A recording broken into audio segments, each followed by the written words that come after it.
Will the Committee Supply please come to order? This section of the Committee of Supply will now resume consideration of estimates for the Department of Transportation and Infrastructure. Questioning for this department will proceed in a global manner. The floor is now open for questions. The Honourable Member for La Vérendrye.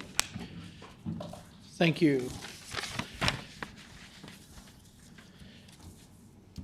Thank you, Honourable Chair, and thanks for giving me the opportunity to be back here today. We'll kind of pick up where we had left off. So a question that that I was leading into, Honourable Chair, as we left, is clarifying the budget of the department. So the question that I'd like to ask next is, following the statement that was made by the minister that $500 million is budgeted, $500 million spent. So just to get some clarification and certainty on that, if there ends up being unspent budget dollars from this fiscal year, will the funds be added to next year's capital budget, or how will those funds be managed within the department's budget?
The Honourable Minister of Transportation and Infrastructure.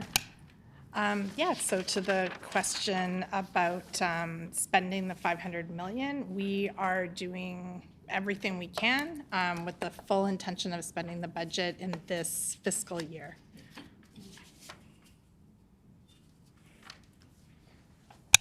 The Honourable Member for La Vérendrye. Thank you, Honourable Chair.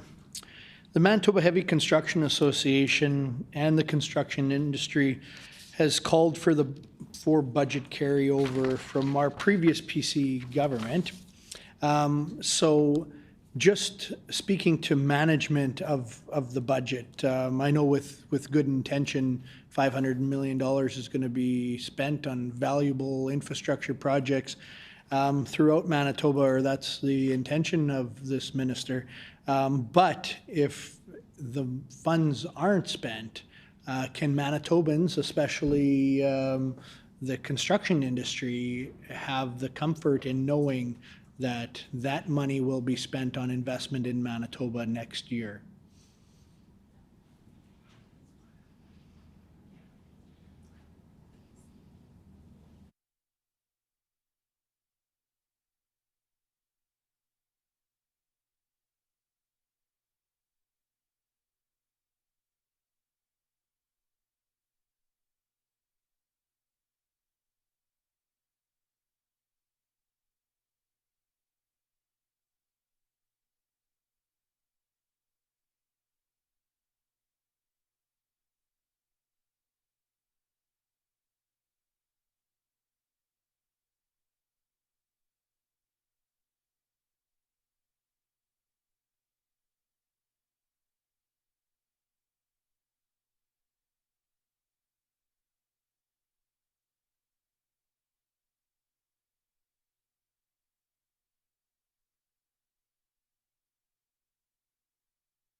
The Honourable Minister. Thank you, Chair. So when the opposition talks about carryover on the budget, it's not really how budgets work. If a government or anybody lapses their budget in a previous year, that isn't cash available in a drawer somewhere to take out and spend in another year. So that is why we are trying to responsibly spend everything we budgeted this year. We do not want to lapse. We have actually worked pretty hard this year on our own systems to ensure that, sometimes these lapses or the projects get slowed down or take longer than expected because of weather, because of issues with a construction company. And so we've changed our systems in order to more quickly be able to bring on the next project that's in the queue, in order to not lapse anything from our budget. So that is the goal. That's what we're working towards. The member referenced Manitoba Heavy Construction. So this is a great opportunity for me to just say what a valued resource that organization is and the industry as a whole, in terms of the valuable relationship that we have with Manitoba Heavy. Certainly we provided a spot on the Blue Ribbon panel to the Manitoba Heavy Construction Association so that they could have a contributing voice to some of the provincial projects and recommendations that would be made for what this department does going forward, and are certainly seen as an important relationship and an important stakeholder in terms of getting these projects done in the province. So I really value the collaborative relationship we have.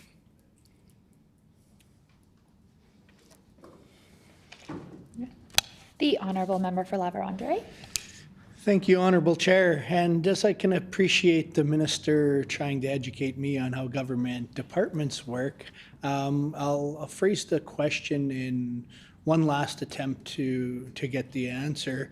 I'll give a scenario that if $500 million has been viewed by this NDP government as crucial to invest into our Manitoba infrastructure, and timelines on projects don't allow for that, and let's say $450 million was only able to be invested into our Manitoba infrastructure in this fiscal year, and next year the Manitoba NDP government sees fit that $500 million is again needing to be invested, will $550 million, will the $50 million that wasn't able to be spent this year be added to next year's budget? I don't think Manitobans really care if the money goes into a piggy bank, into a savings account, or disappear into general funds. Will that additional money be spent? And then furthermore, the following year, if another $50 million or now $100 million is a shortfall, will the budget the following year be $600 million?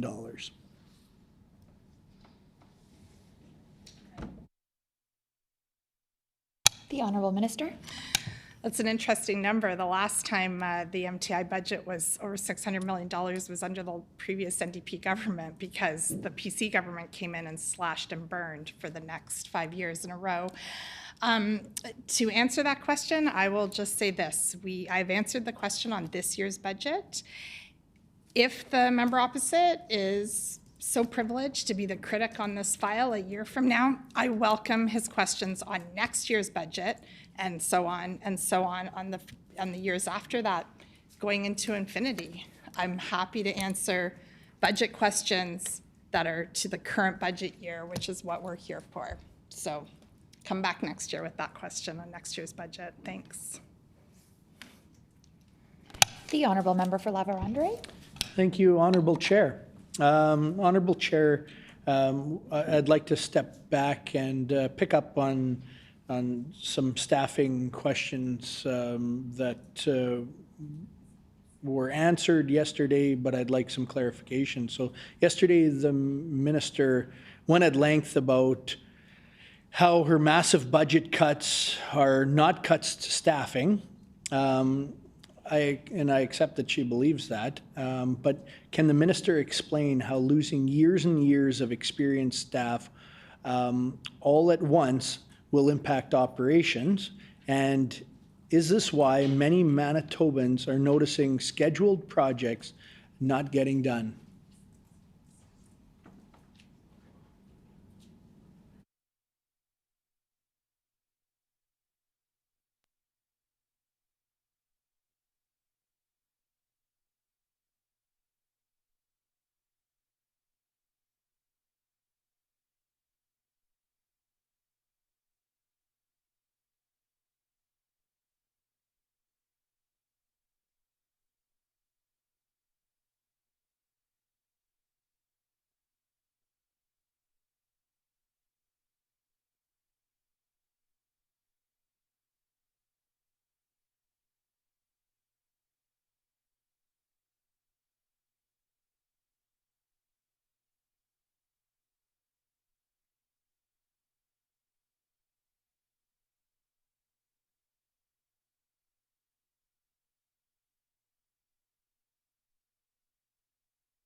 The Honourable Minister. Thanks. So I believe that the member opposite has greatly misrepresented the staffing situation and what I said yesterday. So the budget for the budget we're discussing is has the exact same number of FTEs as the previous year's budget. It is substantially concerning when there is a great reduction in staff. The member and I can agree on that. So going back to 2015, 2016, this department had 1,900 staff, 1,900, substantial amount of employees, to an all-time low in 21, 22 of 1,159. It's very alarming. Manitobans should be alarmed that in the first 6 years of the PC government that they slashed and burned this department by hundreds and hundreds of employees. Obviously, this made a difference along with all the other fiscal cuts in terms of maintaining the infrastructure, investing in new infrastructure across the province. This is the opposite approach that our government is taking. So we are working hard, and those are just FTEs. So that not only was it an all-time low, but there was a 30% vacancy rate in those FTEs. So we've reduced that vacancy rate to 25% over the first year, and we have a higher number of FTEs than was seen in the 21-22 budget. So we think staffing is very important. We've also renewed our relationship with the Engineer in Training program with the University of Manitoba. It's a very critical relationship to bring new engineers into our program, a program that had previously been canceled by the PC government. Also, the concern about retirement is misplaced, I think. There are retirements every single year. While there were certain years that more staff left the department, either because they were so discouraged or because their positions were cut, right now, there's just a normal amount of retirements across the system as there is every year in the public service. I absolutely want to wish the very best to anybody from MTI who has retired in the last year, is about to retire. I've met many of you, and the service that you deliver for our province is absolutely commendable, and you deserve your retirement, so enjoy.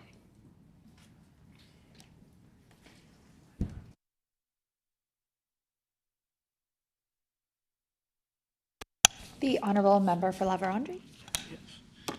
Thank you, Honorable Chair. If we bring up Section 15.5 and look down at hydrologic forecasting and water management, same as water engineering, the hydrological forecasting is seen a cut. We talked yesterday that the answer to some flood mitigation would be to put a larger emphasis on the advancements that are made in flood forecasting and water management. So can the minister please answer how, or if the minister, she views that cutting corners in the budget here is irresponsible, or is there an answer for the justification?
The Honourable Minister. Okay, so regarding, I believe it was the hydrological forecasting and water management line that the member asked about, and there is no change to FTEs. So again, this is not about a staffing cut by any stretch of the imagination. We're also doing a lot to increase capacity in the departments. So the engineering training program that I previously mentioned really helps us with recruiting new engineers into the program. And we also have an agreement with U of M to build our forecasting capacity. So we're finding ways to increase capacity in the department and do this in a more efficient way with no cuts to positions.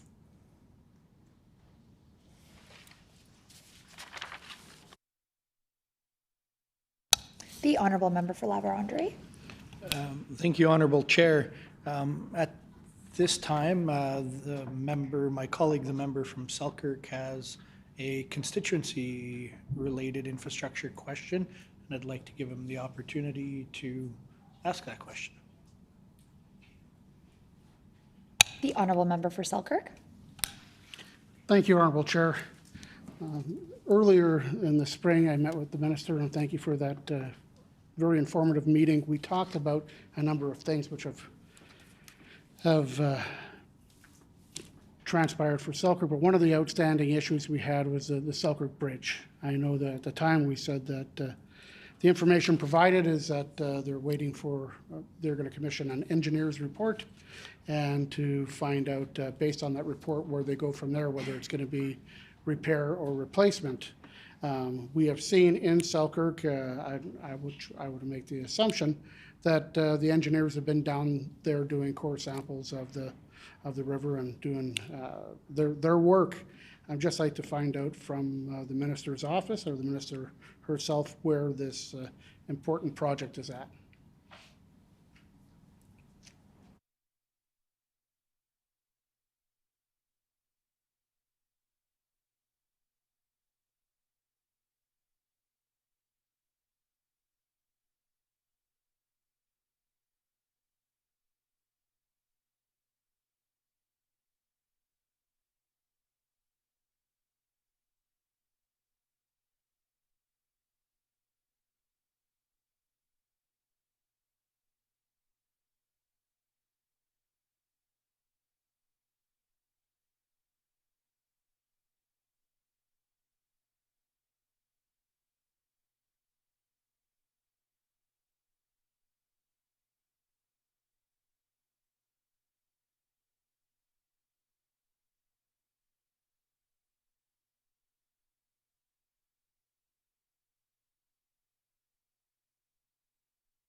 The Honourable Minister. Yeah, thanks for giving me a chance to follow up on where that project is at. So the member is correct. There is work going on right now. So that is the preliminary design phase. That phase is expected to be completed by next summer or spring, right? June, we think probably June. That phase includes public consultations. Consultations have already begun. And so until that preliminary design phase is completed, I can't speak to what the direction of the project will be.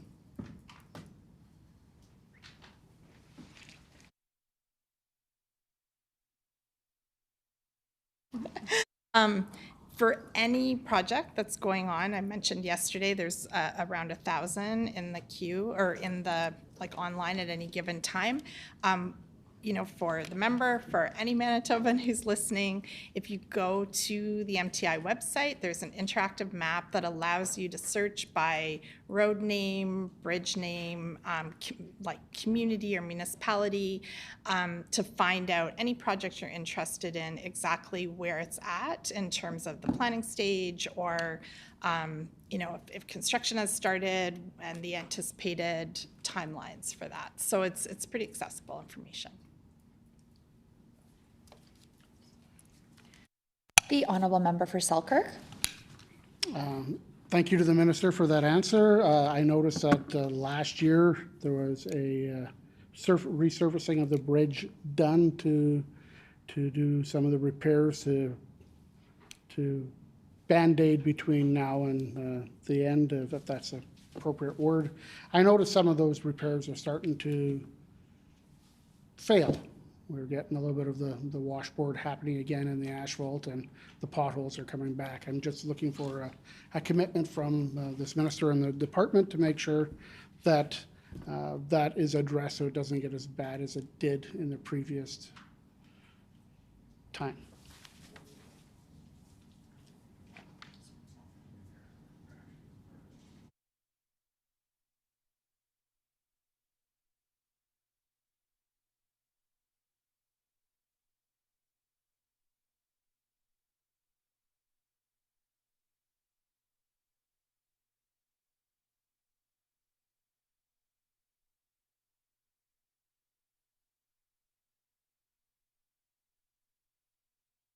The Honorable Minister. Like all the roads in our network across the province, there's ongoing assessment, continuous assessment and maintenance as required and as able within the budget to keep roads in a good state of repair.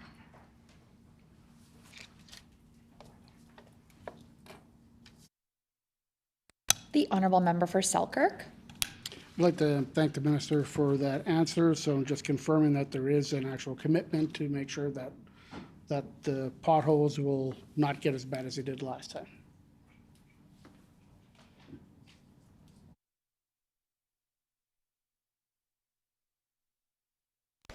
The Honorable Minister.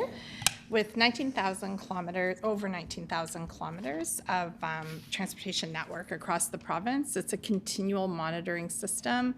All repairs are done on a priority basis based on, the usage, the traffic volume, sometimes how bad the damage is.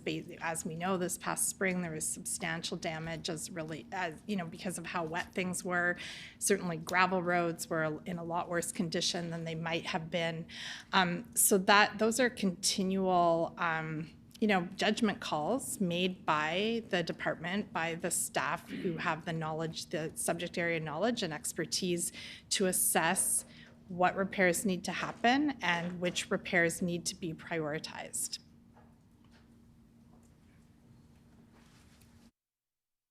The Honorable Member for La Vérendrye.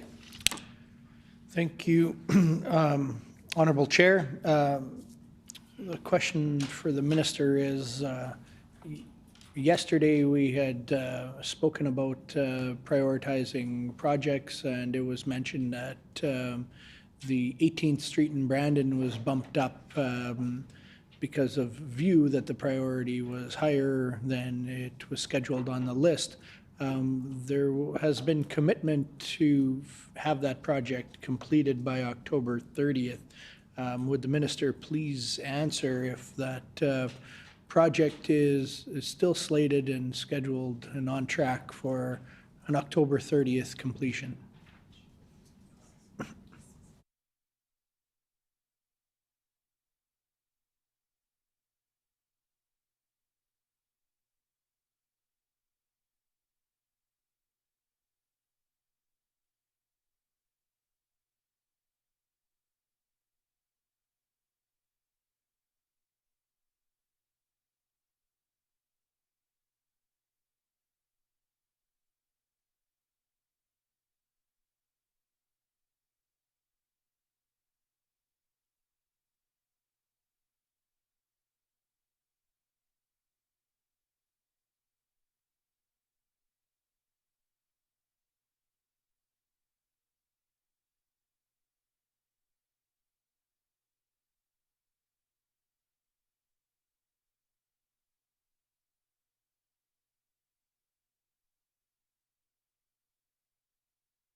The Honorable Minister.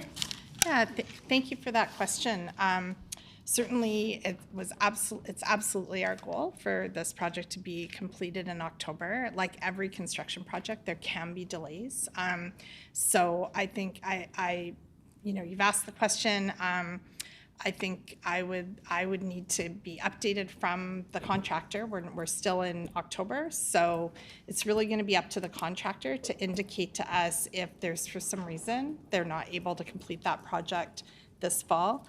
But it's quite common in construction projects that there's a little bit of a carryover into the next construction season.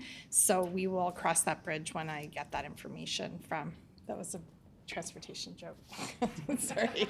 We will address that when I have had the opportunity to be updated from the construction company. The Honorable Member for La Vérendrye. Thank you, Honorable Chair.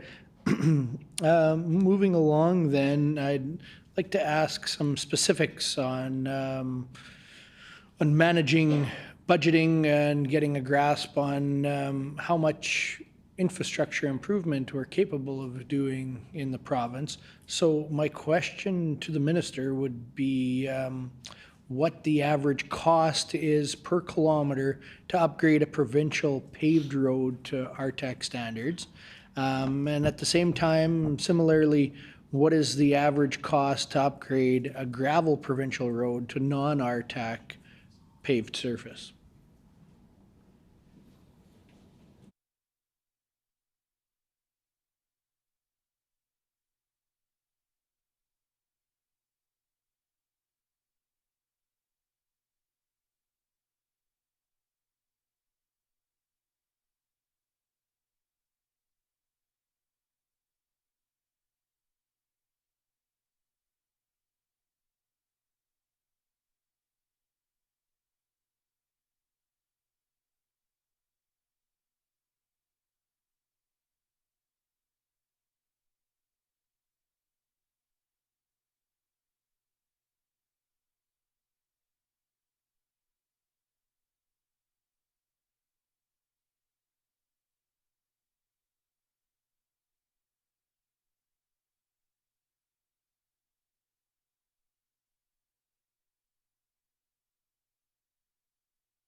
The Honorable Minister. Thank you. Thanks, the member, for that question. It wouldn't actually be responsible to apply a dollar amount because whether we're talking gravel road, whether we're talking paved road, RTAC standards, regardless, every single road has to be assessed within its own context. So the condition of the road is a factor, the topography is a factor, the geography is a factor. Certainly, if the road is very remote, it has different expenses attached to it than if it's more urban or in a more populous part of the province. So all of those factors have to be taken into account. Certainly with some, changes to roads, there's land acquisitions, there's all kinds of things that are factored into every single project that makes each project unique, and the budget for each project would therefore be unique. The Honorable Member for La Vérendrye. Thank you, Honorable Chair. Would it be more reasonable to ask an average for southern Manitoba, so not considering rural, remote, but this question for southern Manitoba to get an understanding?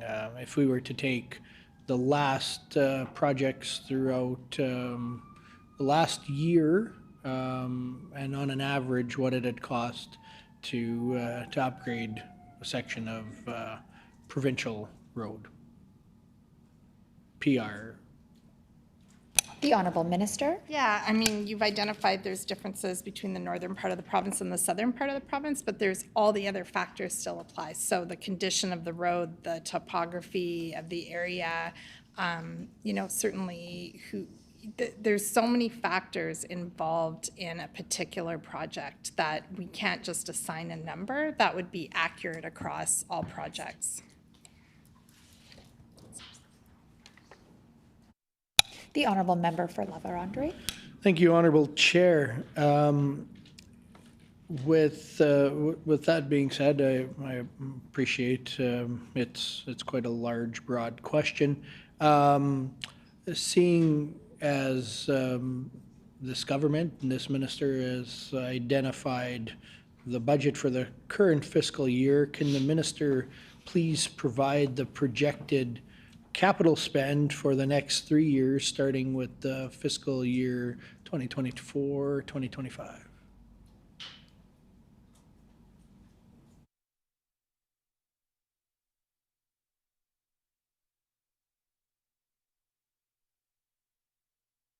The honourable minister.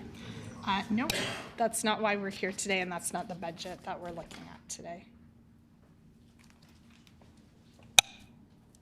The honourable member for La Vérendrye. Thank you. Can the minister please advise the date of the last meeting of the Manitoba Strategic Corridors Advisory Council?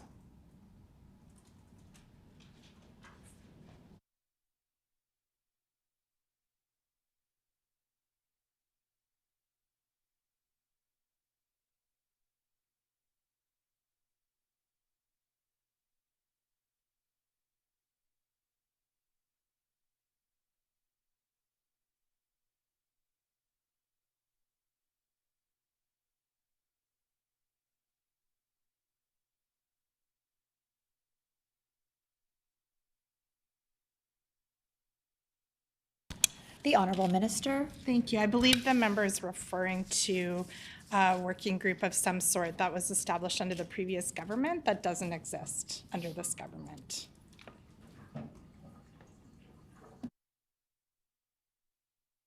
The honourable member for La Vérendrye. Thank you. Thank you, Honorable Chair. So then moving on to another group, can the minister provide an update on the Northern Airports and Marine Operations, also referred to as NAMO initiative, specifically which airport authorities remain under management of the Manitoba government and which have been transferred to First Nations ownership?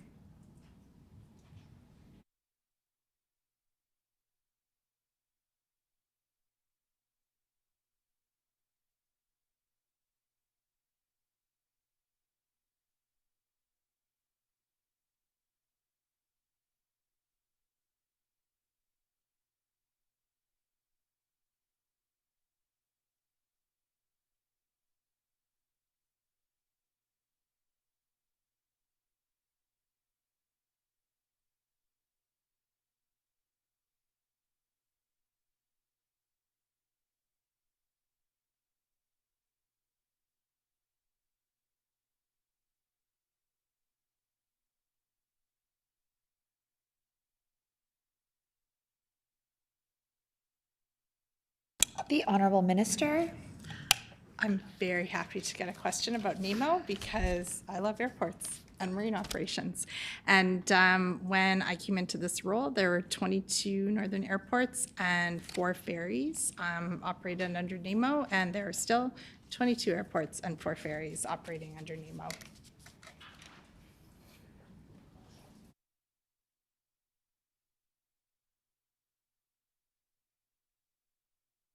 The honourable member for La Vérendrye.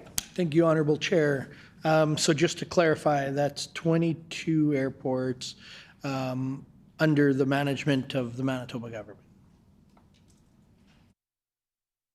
The honourable minister. Yes, all 22 airports that were managed by NEMO under the previous government are still being managed by NEMO under this government.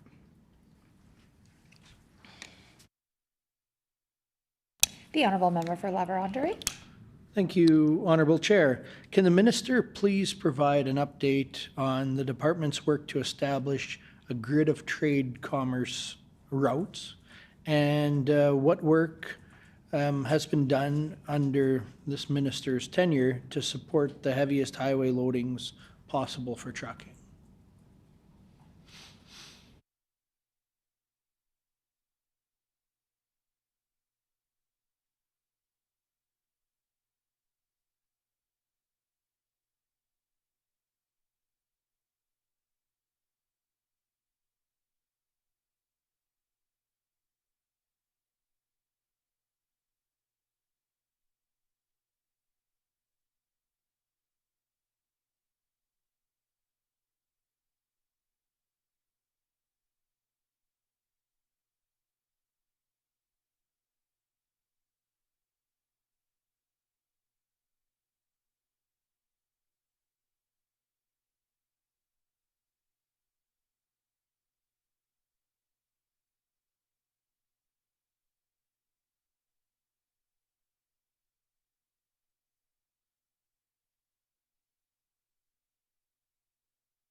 The Honourable Minister. Yes, I believe the question was about the continuous work for the trade and commerce corridors, which has been an ongoing project in the province. So there have been numerous trade and commerce upgrades, both to highways and structures over the last year. So PTH 3, PTH 23, 83, as well as other major routes that have been completed or are in progress.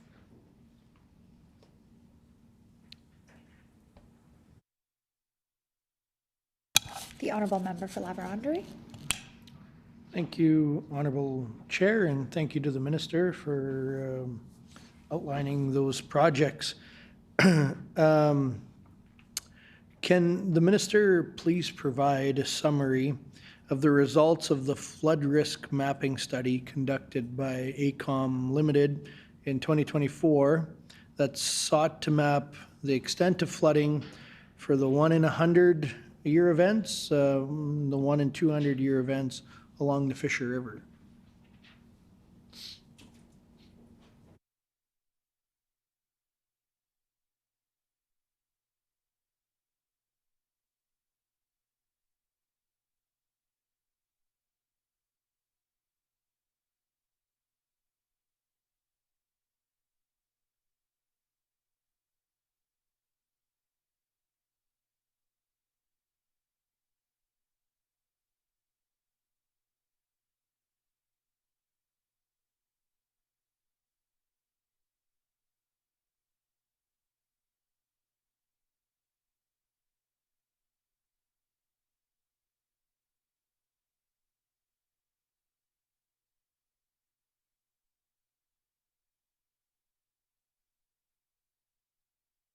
The Honourable Minister. Thank you, Chair. That study is still ongoing. We're expecting it to be completed likely early in the new year, and the report will be publicly released once it is completed.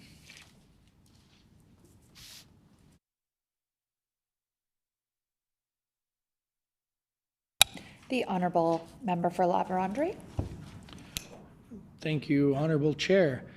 Can the Minister please provide an update on the MOU on economic corridors with Saskatchewan and Alberta? In particular, what is the status of the Indigenous-led Nista-Nan utility corridor running from northern Alberta to the coast of the Hudson's Bay?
The Honourable Minister. Thank you, Chair. Thank you to the member for that question. I had the opportunity to meet with the minister. Well, I have met with the ministers of transportation in Alberta and Saskatchewan at a couple of times now, but I met with them specifically around the anniversary date of the signing of the MOU so that we could reconfirm our commitment to working together on prairie economic corridors. It was a great opportunity to actually tour some really interesting highway projects in Saskatchewan, including their very successful new R-Cut that they have built into one of their highways. And so, yeah, I would say that that is a good and ongoing relationship between the prairie provinces that seeks to benefit all of us, all prairie provinces on economic development, and it's an ongoing relationship that continues.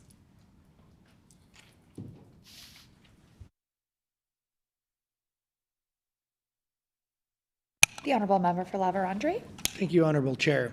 Can the minister please advise the committee today what priorities the government is advancing under the National Trade Corridor Strategic Initiative?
The Honourable Minister.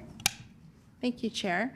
Some of the investments that we've made this past year and continuing going forward is in the National Trade Corridor is we have been doing surface reconstruction on Highway 75, of course, going south into the U.S. And a big focus for the next number of years moving forward is going to be the twinning project for Highway 1 to the Ontario border. The Honourable Member for La Vérendrye. Yes, thank you, Honourable Chair. There has been previous commitments and partnerships made for twinning the number 1 highway from Falcon Lake into Ontario. Could the minister please update us on where that project lies and what the future forecast is on a completion? The Honourable Minister. Yeah, our government is committed to doing the work to twinning Highway 1 to the Ontario border. This is obviously a multi-year project, but the work has already begun in terms of the relationships that need to be established with affected First Nations and starting to evaluate and plan for this project that will be a multi-year project.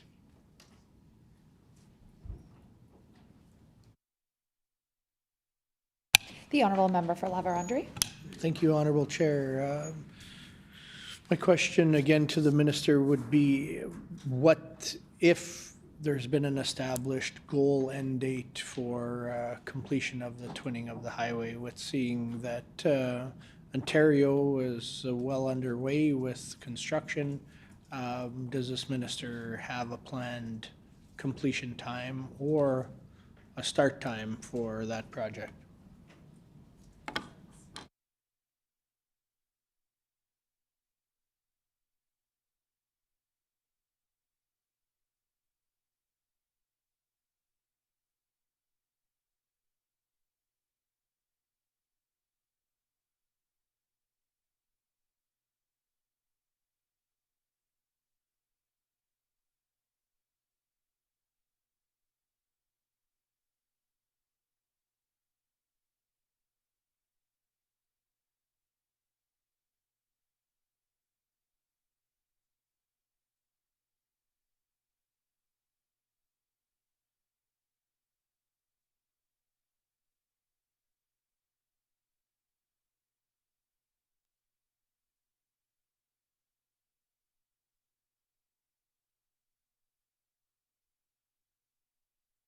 The Honorable Minister. Yeah, I wanted to thank the member for that question, and I understand the urgency to have an end date. But I'm going to give a little bit of background. I think this is a really good opportunity for Manitobans to understand the scope of this project. It's a very exciting project that I know lots of people will be interested in and have expressed interest for a long time. My understanding is that the Ontario side of that project, their twinning project, took 15 years to complete. My goal is for this not to take anywhere near as long. So really, in many ways, we've been able to learn from the Ontario project, from why things took a lot longer than we would have hoped. And so and we're applying that learning. So the member asked when this project will start. So I want to assure him the project has already begun. We're in the conceptual design phase. We've already started with early Indigenous consultations. I think with the Ontario project, what we've heard and come to learn is that some of that consultation work happened very late in the game, and so we've learned from that. So that's our starting point, and we're already on track. It's quite exciting what we've been able to accomplish in terms of these early consultations and the conceptual design right now in our first year, with this is, again, a long-term project, but I think we have the opportunity to do this in a very timely fashion. The Honorable Member for La Vérendrye. Thank you, Honorable Chair. We'll probably, or I'll try to keep coming back to some of the infrastructure capital investment questions, but I'd like to ask some questions on maintenance. The maintenance department of highways and infrastructure is of great importance, and we know that a great deal of the work is done through the maintenance departments. So my question for the minister would be, within the maintenance department of Manitoba Infrastructure, could you please, or could she please, tell us what the current vacancy rate is within the maintenance department?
The Honorable Minister. Thank you, Chair.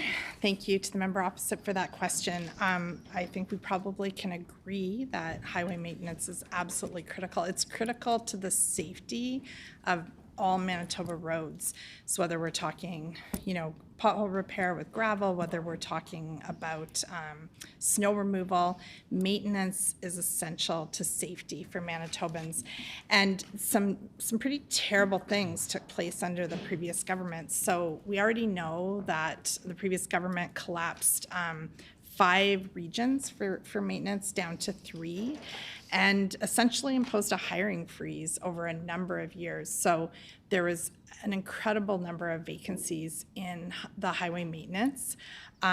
During that time, there was a research study conducted where highway maintenance workers, one maintenance worker was quoted in a research study saying that they were scared for the safety of Manitobans on highways because of the kinds of cuts that had taken place. So we're very committed to staffing up our maintenance departments.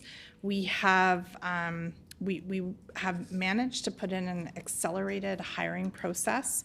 So we reduced the vacancies in maintenance since April from 120 to only 63, and we are committed to fully staffing up our maintenance operations, and we'll continue to focus on that, especially as we're heading into the winter season and all the challenges that are out there for Manitobans with snow and ice on our highways. The Honorable Member for La-Vérendrye. Thank you, Honorable Chair. My question for the minister would be, with 63 vacancies, does the minister feel that that being fully staffed is the appropriate number, or is that still low to fulfill the requirements for maintenance across our province?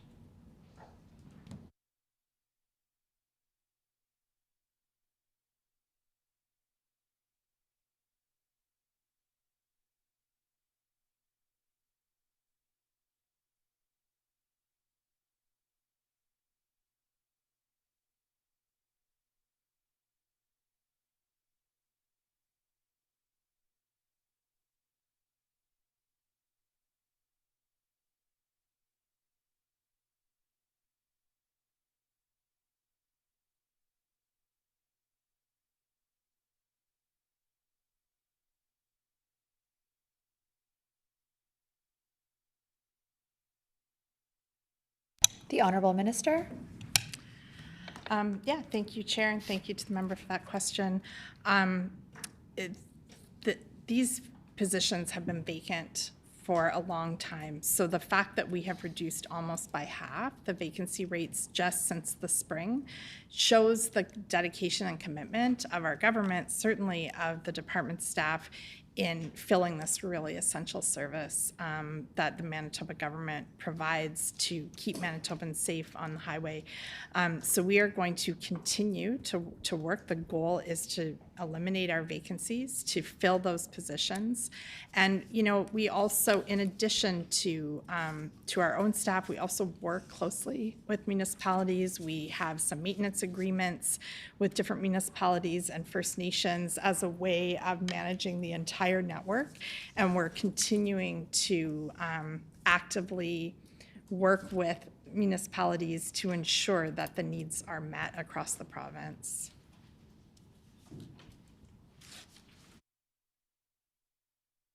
The Honorable Member for La-Vérendrye. Thank you, Honorable Speaker.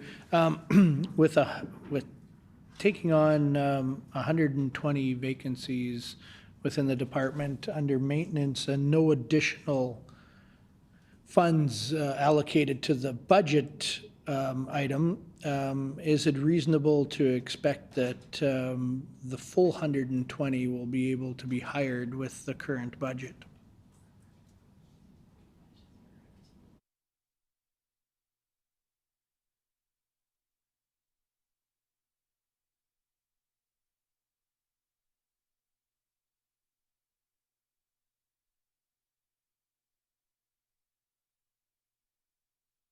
The Honorable Minister. Thank you, Chair. The budget allocates the costs of all FTEs, whether those positions are vacant or not. This department is a priority. That must be very obvious by the fact that in only a matter of months, we have reduced the vacancies by 50%. So it's going to continue to be a priority, and we are continuing to fully work towards fully staffing it up. The Honourable Member for La Vérendrye. Thank you, Honourable Chair, and thank you to the Minister for that response. My question then is, what has been done to fulfill those roles and fill those vacancies in this last year? The Honourable Minister. Well, unlike the previous government, we've hired people to do the job. That's how we've filled it.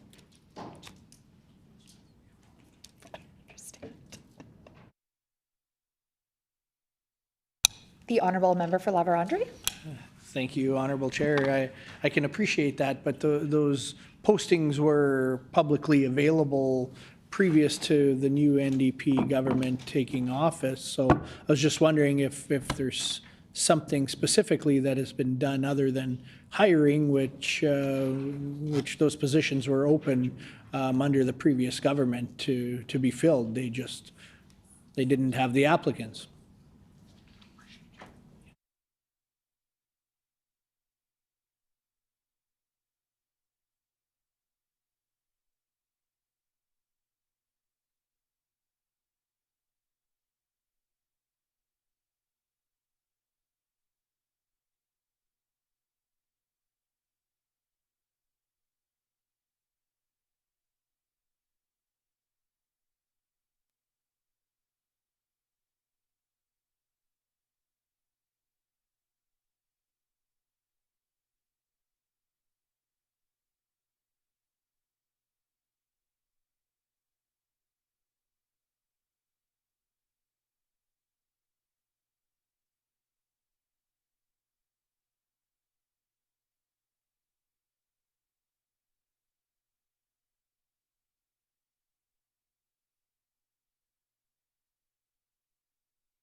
The Honourable Minister.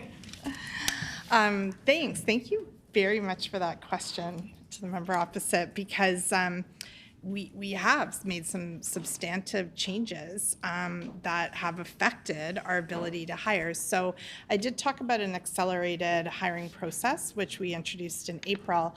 But probably the biggest impact on our ability to fill positions, honestly, across the whole sector, I know we're focusing right now on maintenance, but across government, is that, I'm sure the member knows very well that the previous government did not bargain in good faith with with public servants. And so when we came into government, we were on the verge of the first ever strike from the public service through the MGU. It was a very serious situation that would have devastated government, and fortunately, our government was able to bargain in good faith. And people had been simply underpaid in these roles for a long time, and now that for many years, and that wasn't just MGU, that was across the entire union sector, since Pallister came in and refused all kinds of contracts to be nobody was allowed to bargain in good faith. It was an attack on unions for many years. And so our government came in and bargained in good faith. What that has led to is increased wages for these positions, which are essential. And I'm sure, you know, the reference that the members made probably indicates, and I know he has experience with municipal government, it's a challenge to hire positions such as snow removal operators who could do that same job for a municipality or for a private company for substantively higher wages. So that was a gap that had to be closed. We were able to negotiate a special wage adjustment specifically for operators.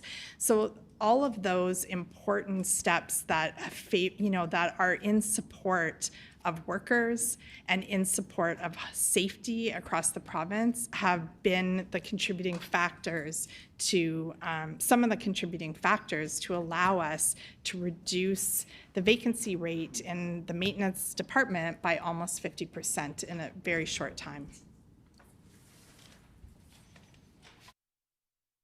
The Honourable Member for La Vérendrye. Thank you, Honourable Chair, and thank you to the Minister for answering that. That's exactly what I was wanting to, not exactly what I was wanting to hear, but exactly where I was wanting to go. So with a very competitive labor market in Manitoba, I just want to clarify that the additional staff did not come from training new professionals to fulfill those roles of snow removal grader operators, loader operators, and all the associated tractor operators, and asphalt patchers, and all the rest that fulfill those roles. What I understand from the minister's response is that we were able to, or her and her department were able to compete on the basis of favorable union agreements, resulting in confidence that employees would have in fulfilling those roles for the Department of Infrastructure, and potentially those people were taken from the private market and, as she had mentioned, municipalities. So these are not net new staff to the marketplace where we're replacing private enterprise with government positions? Or has there been substantial training adding new labor to the workforce?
The Honourable Minister.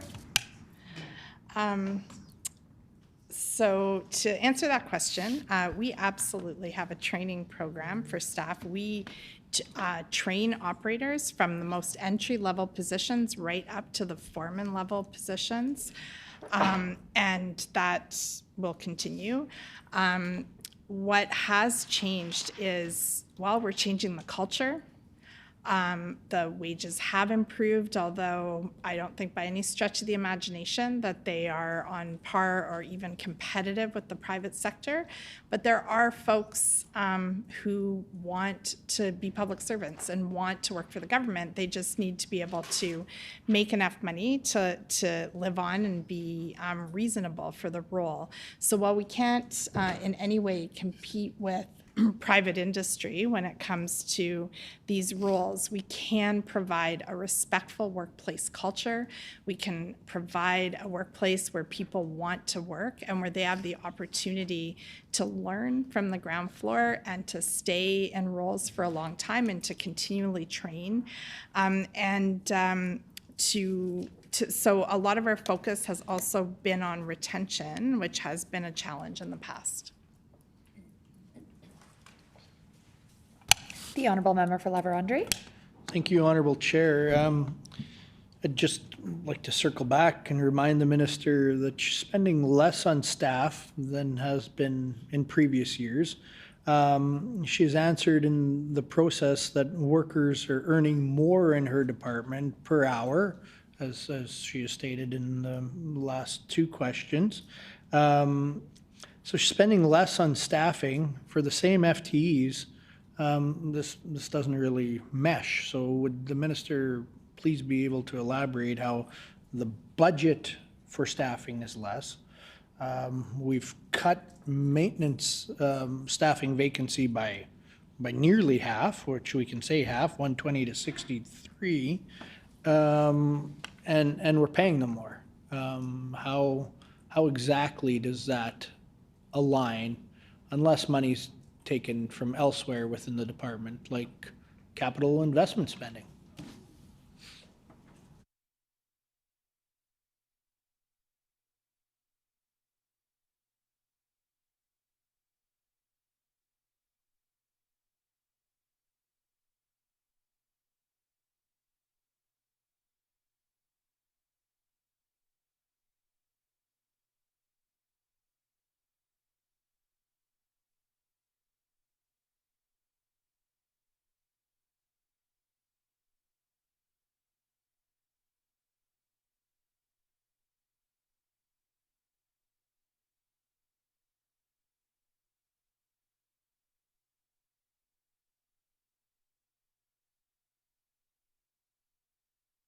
The Honourable Minister. Thanks. I do want to put on the record that the last statement from the member opposite could be confusing to the public. It's absolutely impossible to move something from the capital budget to the operational budget. That is not a thing. That is not what happens. So I just didn't want the public to be misled with that statement. Just straight up, we have the money in the budget for the FTEs that we have in the budget and that we have named, and the number remains the same.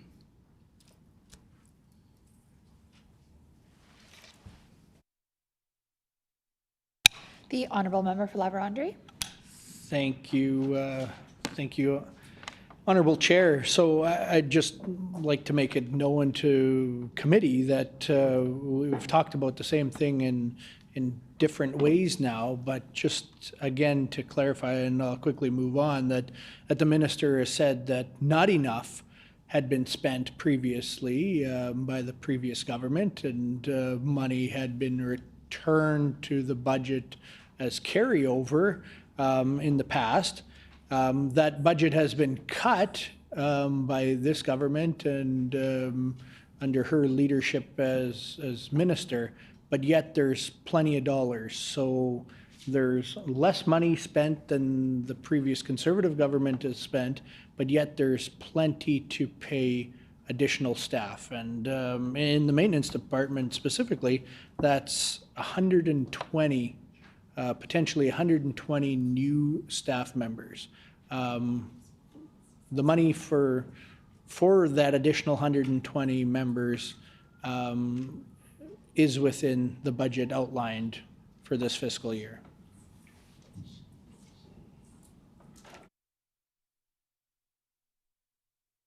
The Honorable Minister. Okay, so much misinformation on the record now I need to correct. There were 120 vacancies. These are not net new positions. We are filling vacancies that the previous government left unfilled. These are not net new positions. The dollars are in the budget for those positions. They were just not spent under the previous government, as that department was allowed to languish and to not be appropriately staffed to do the work of highway maintenance, which is critical for safety in our province. As to the previous government, I'm not quite sure what the member's saying, but he's clearly confusing capital budget with operational budget, two completely different streams that we need to discuss differently.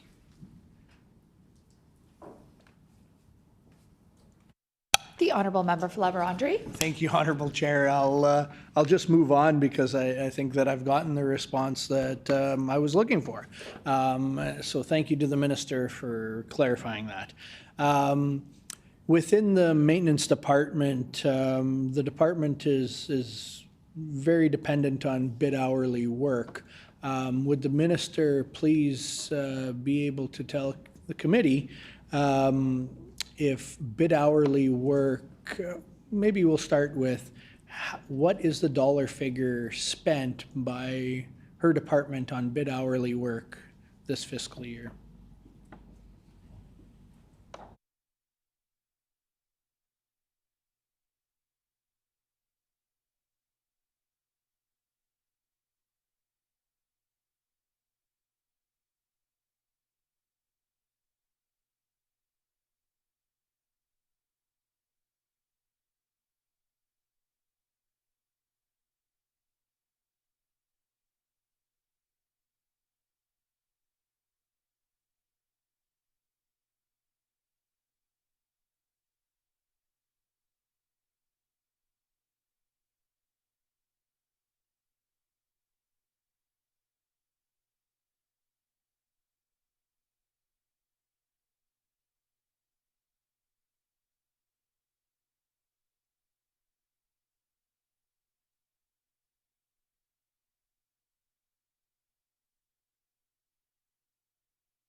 The Honourable Minister.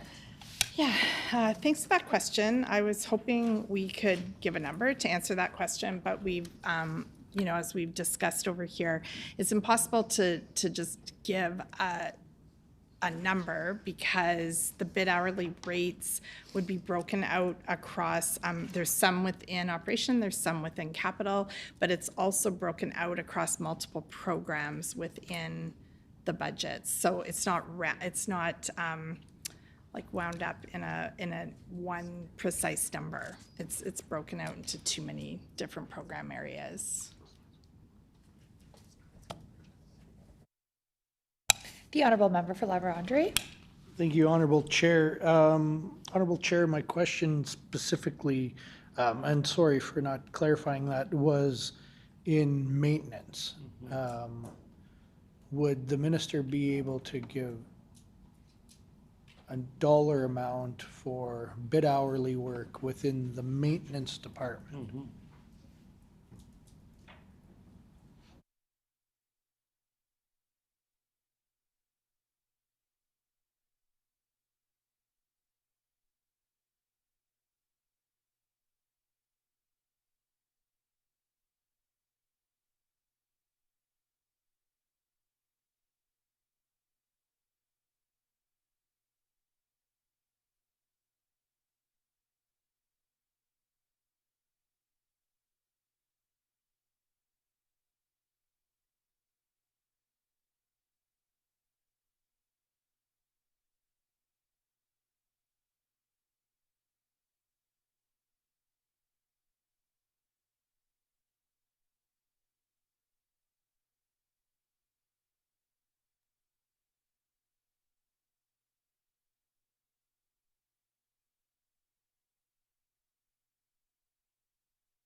The Honourable Minister. Okay, thank you, Chair. It was very helpful to understand that the member's just looking for a number on spending on bid hourly rates for highway maintenance, and that number was roughly $5 million in the 2023-24 fiscal year. The Honourable Member for La Vérendrye. Great.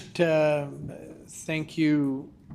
Thank you, Honourable Chair, and thank you to the Minister for providing that.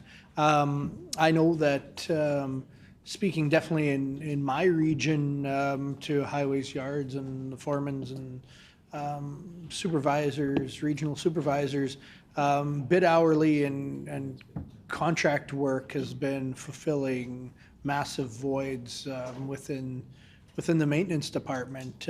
These are local, generally very local private contractors that have been able to fulfill the need where many times staffing shortages have not allowed.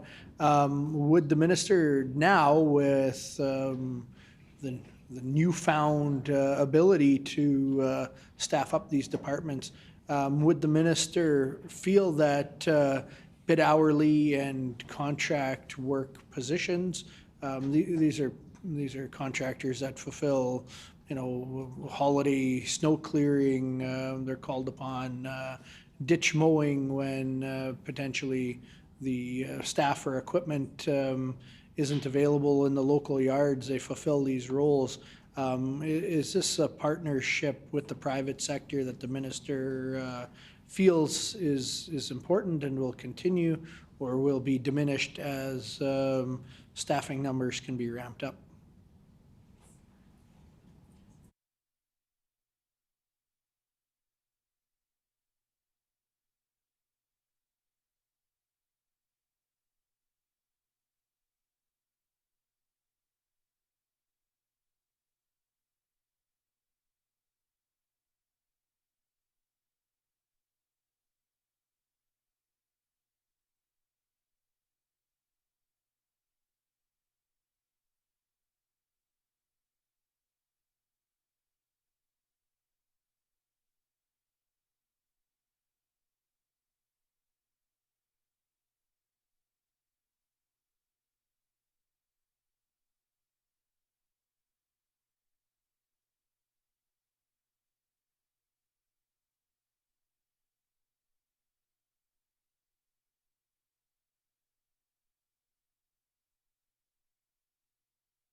The Honourable Minister.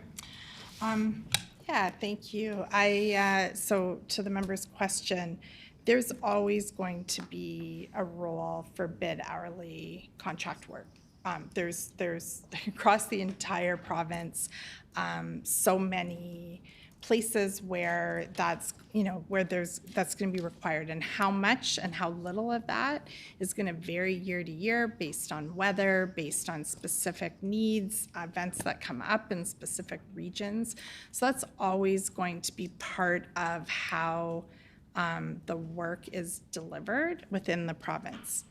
However, I'm getting the impression by this line of questioning that the member is more committed to work for private contractors than for good government jobs. And if he imagines that that is, a gotcha moment, he hasn't read my mandate letter and has sorely misjudged our government's commitment to good Manitoba jobs, good government jobs for Manitobans. And it's literally in my mandate letter to staff up positions to make sure that we are hiring Manitobans into these positions.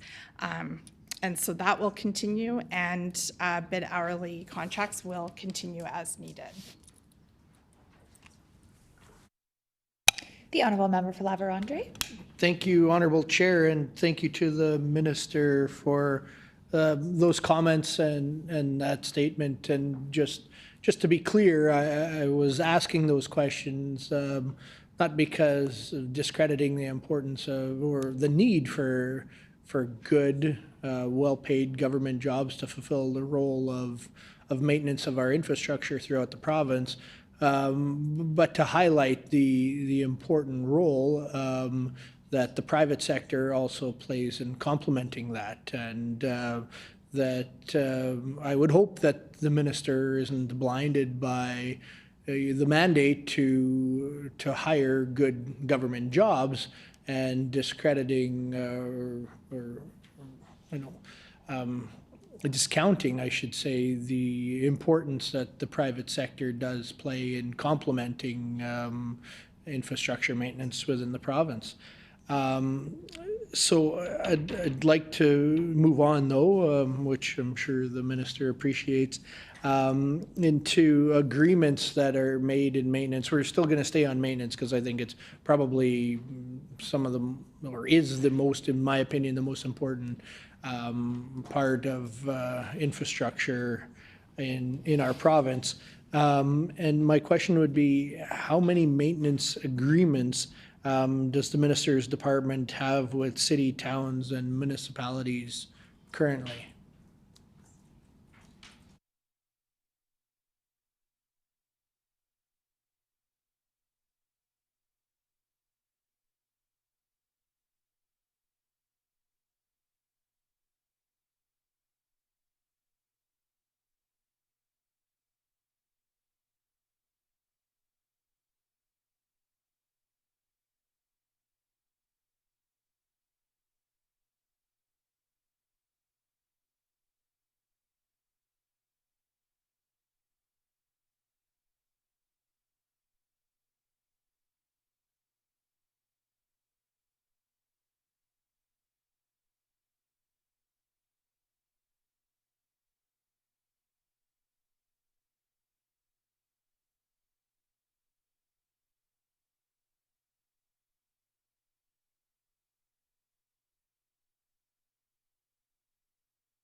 The Honourable Minister.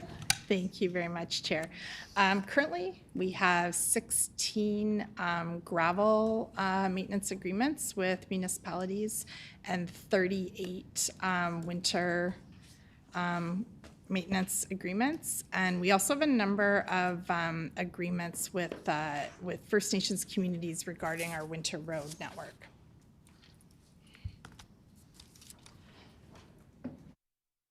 The Honourable Member for La Vérendrye.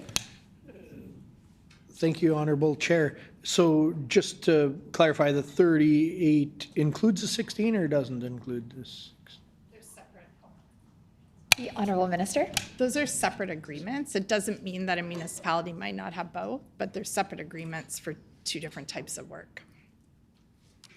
The Honourable Member for La Vérendrye. Thank you, Honorable Chair, and I'd like to thank the Minister for having those numbers available and to her staff in the department. Are there any current service agreement proposals outstanding with municipalities, First Nations, or towns and cities?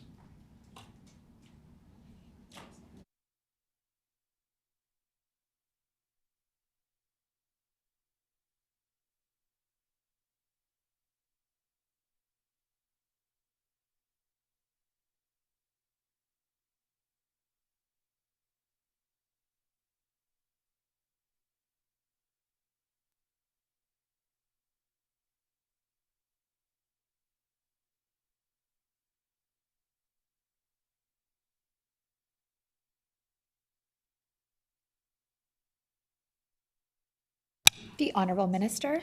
Thank you, Chair.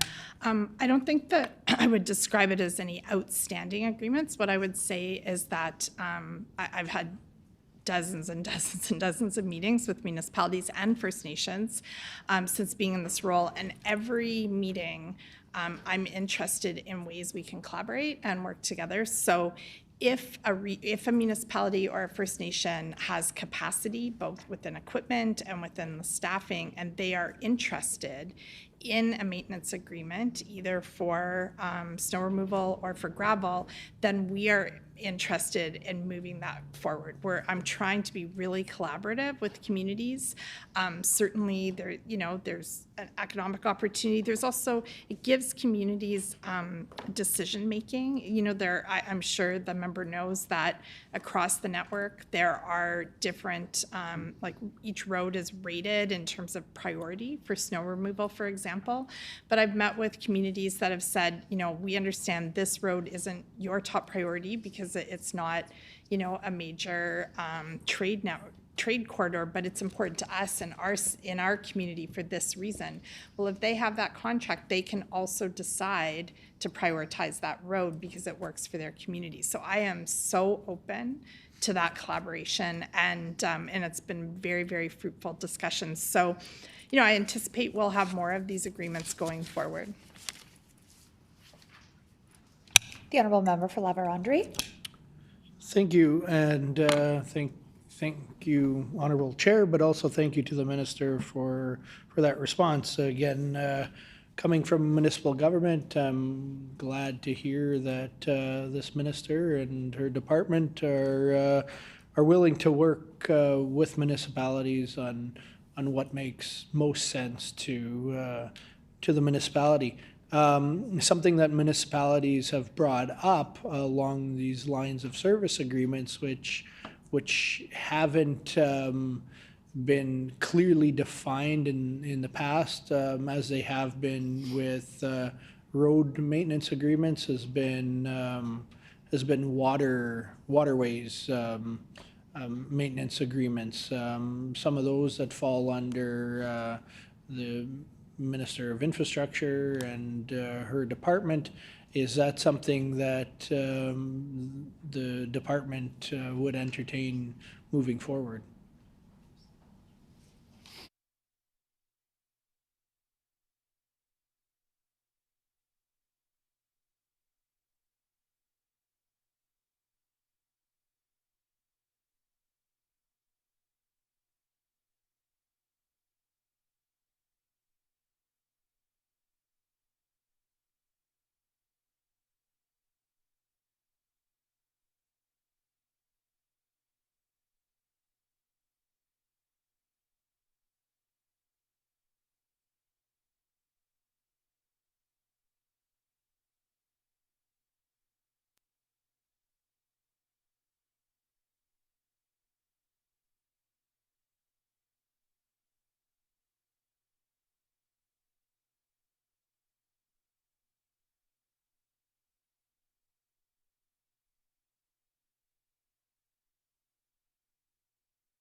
The Honourable Minister.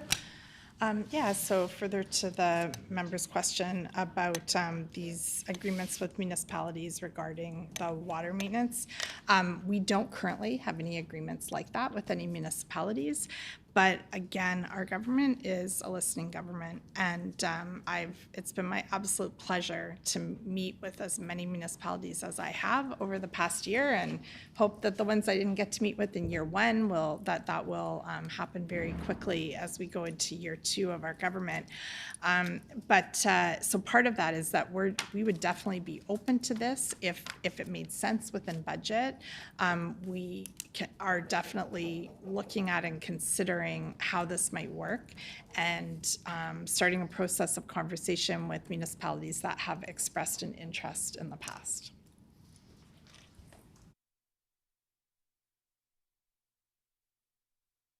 The Honourable Member for La Vérendrye. Yeah, thank you, Honorable Chair, and thank you to the Minister for that comment. I've heard from many municipalities across the province, and especially in my constituency, the importance of timely maintenance of these waterways, many times along highways, and I know firsthand the decades it can take for approval. Many times this is a high priority for the ratepayers of the municipality, willing to front the funds necessary. So they'd just like to get the work done. Following through on the same path of maintenance and the equipment needed for the additional staff, or not additional, but fulfilled roles of staff. We know that equipment, it expires. It's a depreciating asset. So can the minister explain why her department's own estimates of expenditures show a $2 million cut to general assets, which, to my understanding, would include the assets of equipment needed for maintenance, with maintenance already being neglected in so many regions across the province.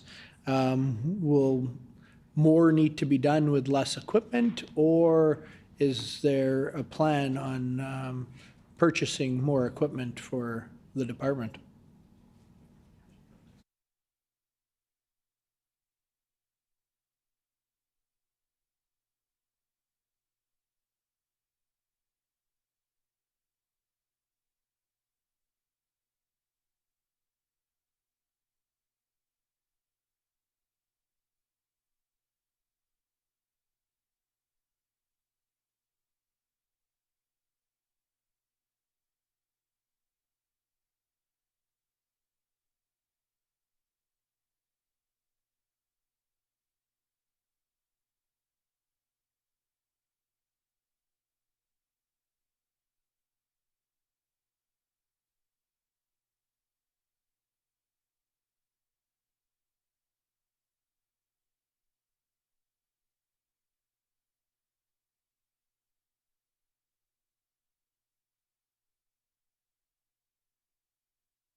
The Honourable Minister. Thank you, Chair. So I believe the the member offset is talking about the general assets line under transportation capital projects and equipment. And so the number in that line is, it's the right amount. It's what's required to meet our overall capital budget of $540 million. So that will provide us what's required in terms of capital projects and equipment. Very distracting. The Honourable Member for Laverne-Andre. Thank you, Honorable Chair, and thank you to the Minister. In the interest of time, I think we'll wrap up this portion for estimates of infrastructure. That gives us enough time to finish it today.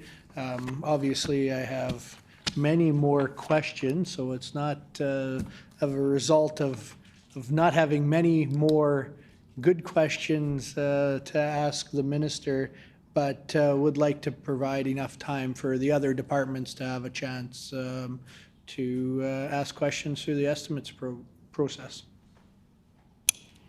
Seeing there are no further questions at the moment, we will now move to the resolutions.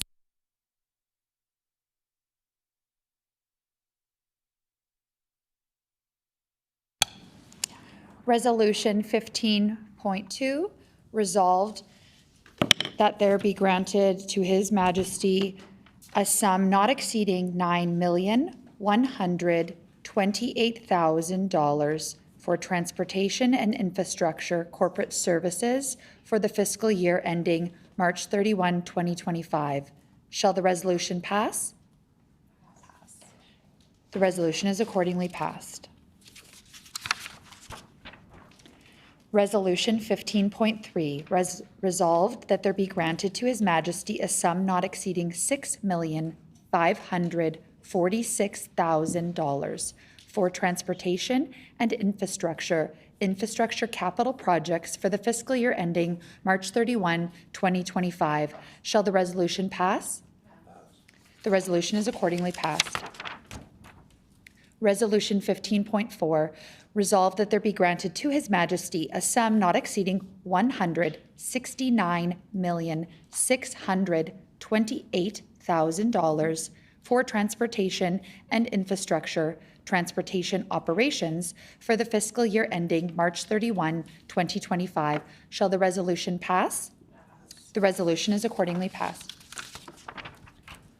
Resolution 15.5, resolved that there be granted to His Majesty a sum not exceeding $32,889,000 for transportation and infrastructure, engineering and technical services for the fiscal year ending March 31, 2025. Shall the resolution pass?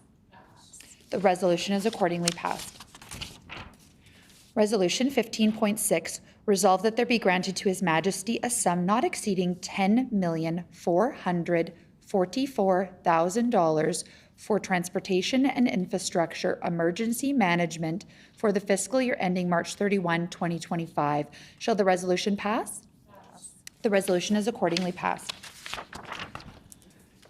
Resolution 15.7, resolved that there be granted to His Majesty a sum not exceeding $540 million for transportation and infrastructure capital assets for the fiscal year ending March 31, 2025.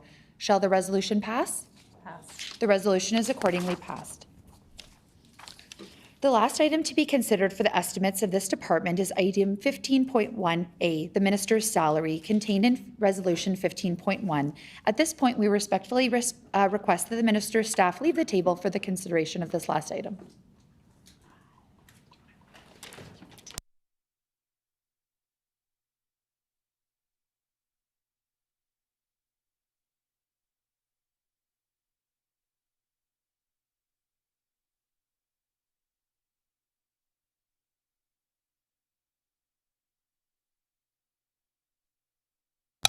The floor is open for questions.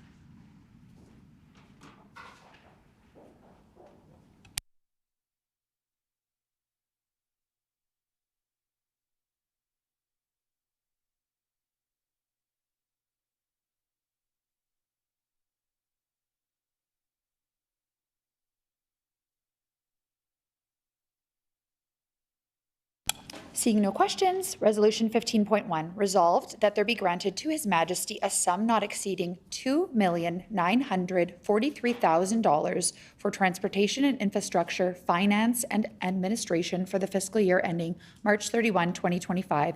Shall the resolution pass? The resolution is accordingly passed.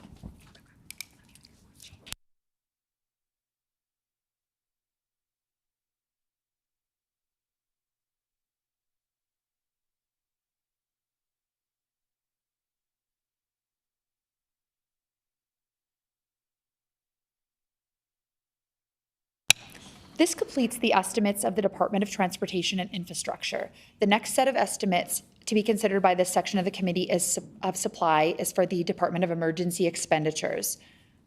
The hour being 4:55. What is the will of the committee? Committee rise.